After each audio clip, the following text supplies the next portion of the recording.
Hey, Arlo. We haven't met before. My name is Jerrel. I develop games for a living. I run a studio called Sungrand. So I just saw your video. You were discussing Link's Awakening, the remake on Switch, running on Switch 2, how it's improved. And I noticed there were a couple things that you weren't quite sure about. And you guessed on some things and you were giving it your best shot. And I just wanted to share a bit of information with you. I think you and I probably like many of the same kind of games. Um, but I'm not exactly sure how to communicate with you because of the whole puppet thing. So I'm gonna get a friend of mine, and he can explain the situation to you. So okay, it was nice to meet you, Arlo. I'm gonna go call him and ask him for help. All right, I'll be right back.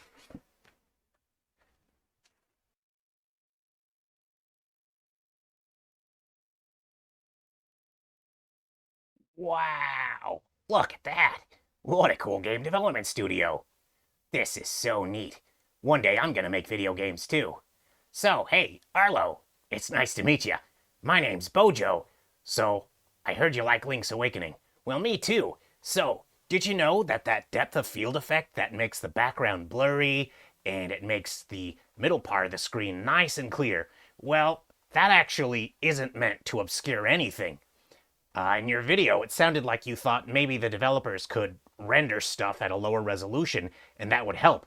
But Mr. Sungrand told me that actually that depth of field is pretty expensive on the processor to render. If the developers turned off the depth of field, if they turned off that blurriness, I guess it would actually make the game run better on Switch. Huh, that's kind of weird. I wonder why they would put it on there like that. And then speaking of improving things, on the Switch too, I don't think they actually added any new graphics or textures. It seems like the Switch 2 actually has a different sort of system or algorithm for filtering 2D textures. Yeah. So, that means that even though they didn't improve or replace any of the textures, they do actually look better. That's including all the stuff like the UI and heads-up display and all that.